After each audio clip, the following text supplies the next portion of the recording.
8:40 minutos, 8:40 minutos. Tenemos el gusto de saludar con doña Yanine Cruz, ex asambleísta, ahora flamante presidenta del Consejo de Regulación, Desarrollo y Promoción de la Información y Comunicación, Cordicom, para acortarles el título.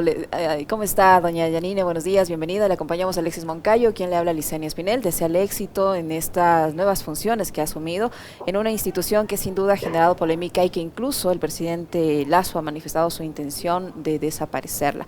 En todo caso, éxito en sus funciones. ¿Cómo mira usted? ¿Ha tenido ya una evaluación de la entidad que va a estar ahora a su cargo? ¿Está una entidad estancada? Tengo entendido que ha estado durante más de un año con delegaciones, con personas encargadas y no ha podido cumplir responsablemente con las funciones para las que fue creada esta entidad. ¿Cuál es la evaluación, si usted ya la tiene, al momento del estado en que se encuentra el Cordicom? Muy buenos días, qué gusto saludarles. Bueno, realmente nosotros una vez que asumimos la delegación por parte del Ejecutivo frente a la idea de cambiar la ley orgánica de comunicación por una ley de libertad de expresión, es que nosotros estamos en esta transición, sobre todo para ver qué es lo que realmente decide la Asamblea Nacional, que es en donde se toman las decisiones de acuerdo a esta normativa. Realmente es una pena que casi 11 meses no existe una cabeza principal en este Consejo de Regulación y Comunicación e Información. Hay dos temas importantes. El primero, que es el monitoreo de contenidos que hace este Consejo, pero la otra parte sensible, y me parece la más delicada, es la promoción de derechos y la capacitación, en este caso, a los profesionales de la comunicación, que son temas positivos. Lo que no entendemos es que después de la aprobación de la norma en el año 2019 sobre la ley orgánica de comunicación y frente al asesinato de los 3 colegas periodistas, se terminó bajo inclusive las exigencias de la Corte Interamericana y de la libertad de los relatores de la libertad de expresión, el que puede el Estado garantizar una seguridad para el quehacer periodístico. Me llama la atención que, como se han dado delegaciones, no han aterrizado en asumir cada cartera lo que era su competencia, y lamentablemente ese sistema ha estado totalmente en orfandad. Realmente no veo que se ha continuado con los ejes principales, como por ejemplo el tema de promover el tema de derechos. Me parece que es algo interesante, por ejemplo, que exista un delegado por parte de la Defensoría del Pueblo, un delegado del AME, un delegado del CES, un poco para aterrizar en cómo se podía promover esto. Y algo positivo es los convenios con las diferentes universidades, no solamente a nivel nacional, sino internacional. Se han dado, por ejemplo, becas a diferentes colegas periodistas, en donde les daba la posibilidad del 100% de pagar estas maestrías, como por ejemplo la UNIL. La pregunta es, ¿quién o bajo qué mecanismos calificaban para apoyar a tal comunicador? Eso nos queda realmente muchas dudas, y esto ha sido realmente un levantamiento de información de lo que nosotros hemos podido abordar. Esta semana nos van a dar claramente las directrices de quién ha estado haciendo las diferentes coordinaciones, porque han estado en delegados. Eso es lamentable, porque quien pierde es justamente ese sistema de protección para los trabajadores, y no han continuado con este trabajo al frente del Consejo. Cómo está Yanine? Un gusto saludarle, ahora como presidenta del Cordicom. Este tema en particular, y para ir por partes, porque además las cosas que usted nos está informando en este momento de verdad que nos provocan una profunda decepción de lo que ha sido la administración de esta entidad en los últimos meses. A ver, esto nace, y usted lo decía bien poniéndolo en contexto, después de los acontecimientos tristes, lamentables, trágicos que vivió el Ecuador durante el primer trimestre del 2018, después del secuestro y posterior asesinato de Javier, de Paul y de Efraín, ex colegas del comercio.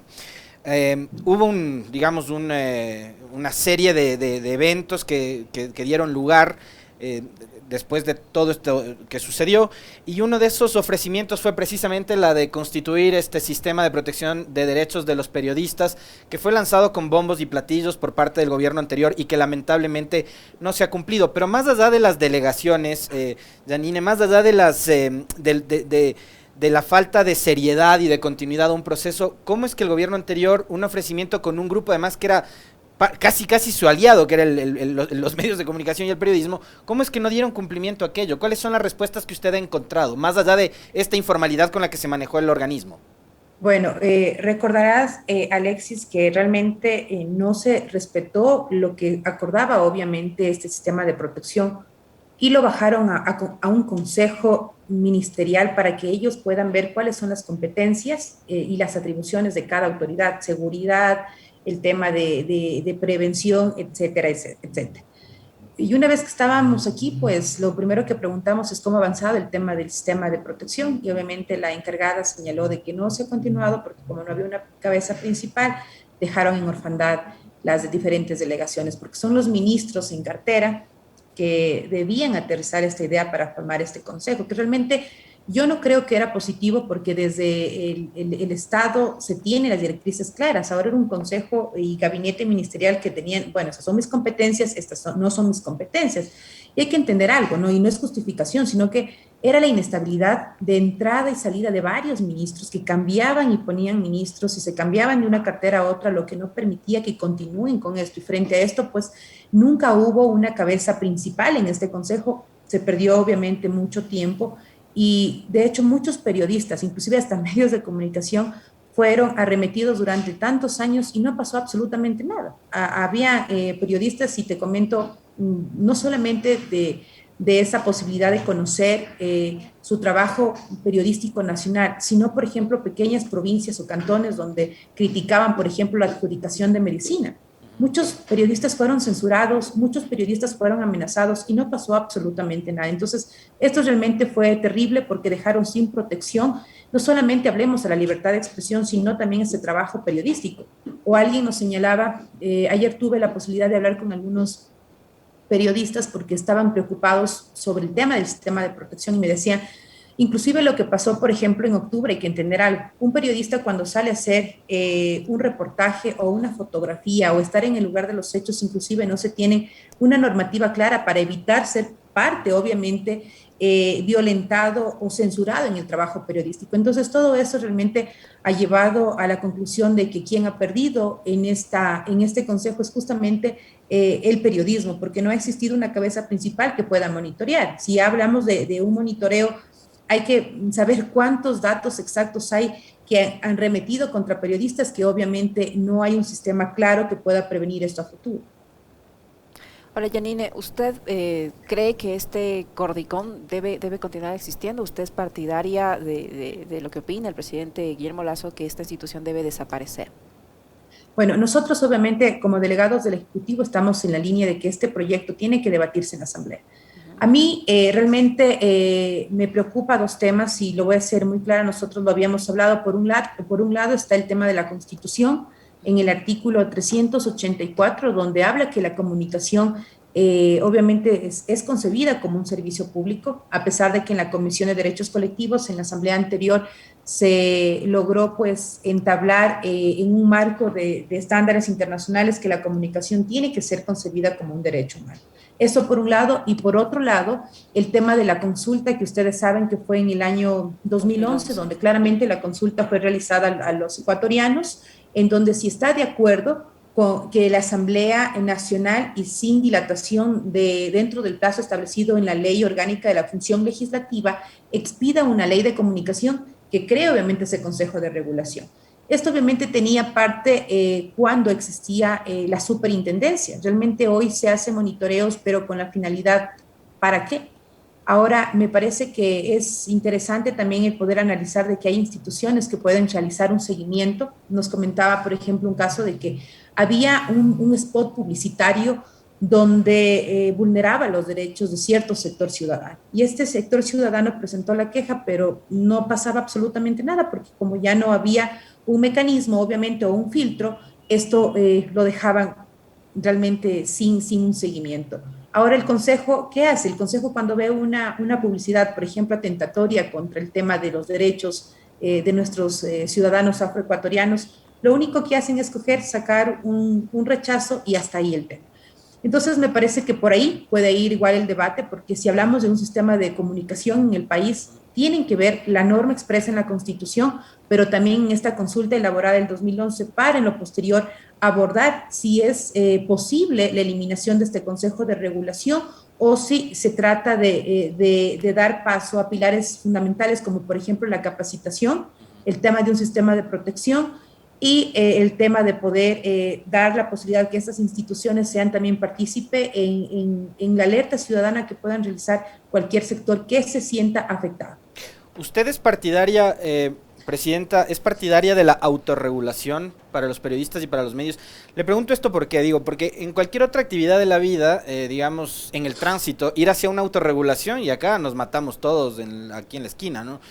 En el tema de la comunicación, y uno que es periodista se topa con, por ejemplo, comentarios tan desatinados y desafortunados como el de este presentador de un canal de televisión que la semana pasada trató como criminales, salvajes, etcétera, adolescentes, infractores que deberían estar enjaulados y encadenados, o sea, una cosa totalmente de locos, yéndose en contra de todo principio de defensa de los derechos humanos, ¿no? Y hablaba él del derecho europeo, como que solo en Europa se defienden los derechos humanos. Entonces, digo, cuando tenemos todavía ese tipo de comentarios irresponsables en los medios de comunicación, podemos ir hacia una autorregulación sin que exista previamente lo que usted decía hace un momento, capacitación. Pero, digo, más allá, a veces a los periodistas nos gana el sesgo, el odio, la bronca, no sé, pero digo, ¿usted es partidaria de esa autorregulación?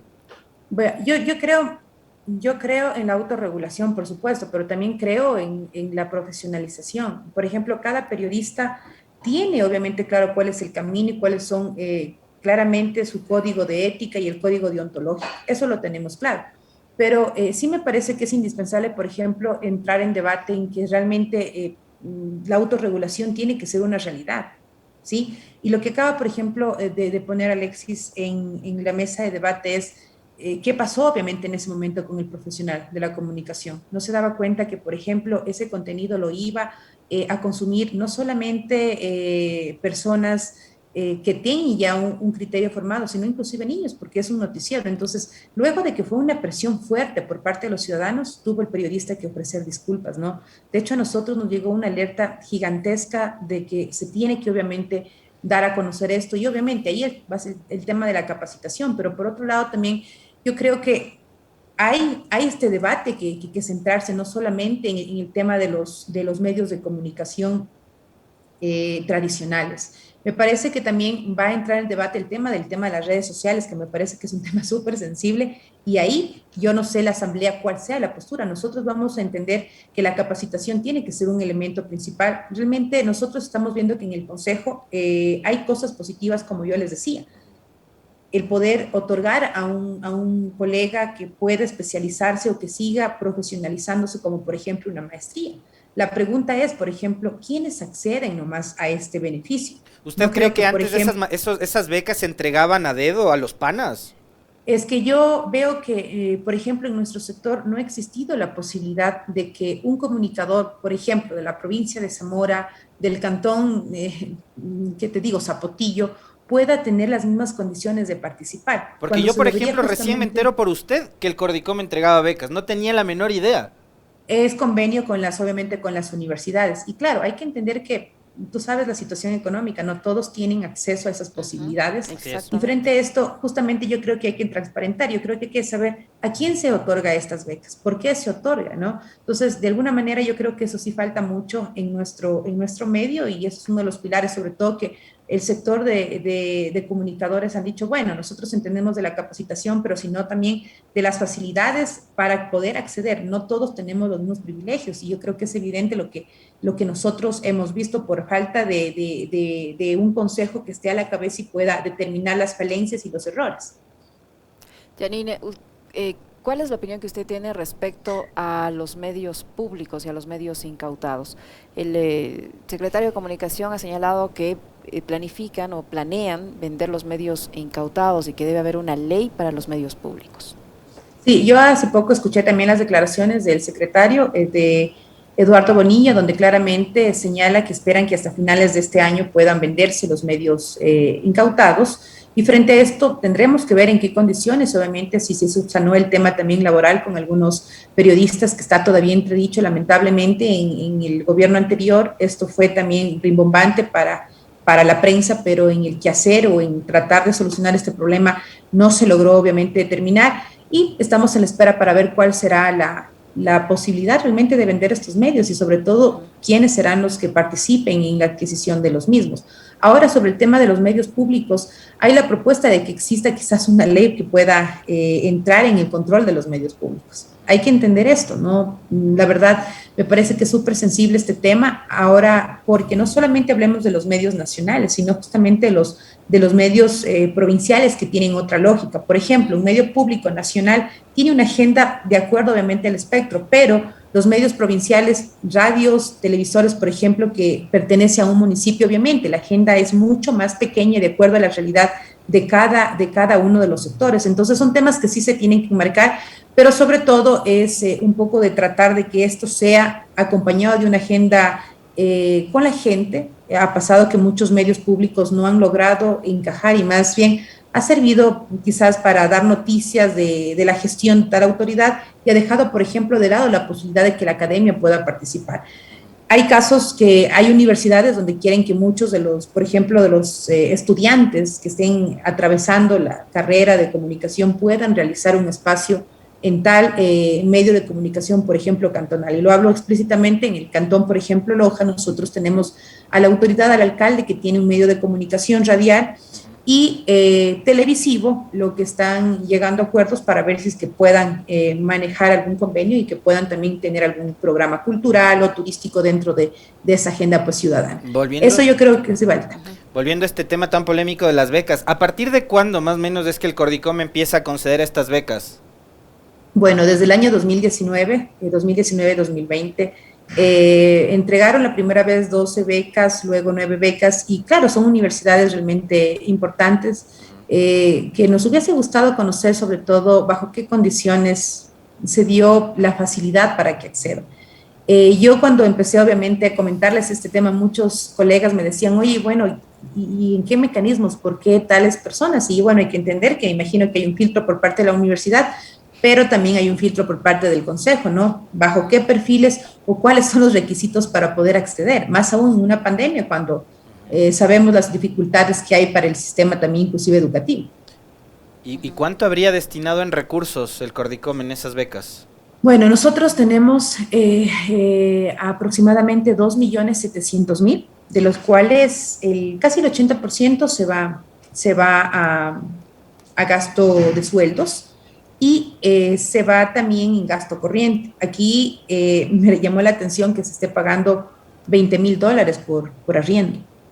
Entonces yo creo que sí hay que hacer referencia a que estábamos en una crisis muy fuerte y hablábamos de un gobierno austero, pero lamentablemente no se ha dado paso a esto. Tenemos, por ejemplo, 5 vehículos, 2 motociclistas. No sé, obviamente con la pandemia también, por qué no se logró canalizar estos recursos para poder solventar esta crisis económica. Aún no nos entregan el informe completo. Esta semana estamos esperando que vengan los coordinadores para que expongan y sobre todo poner esto a la mesa de discusión de la ley de libertad de expresión, porque ellos seguramente van a tener claro cuál es la función de este consejo, lo positivo, lo negativo, y lo que se debería obviamente rescatar como el tema de la capacitación, que me parece que es algo súper importante.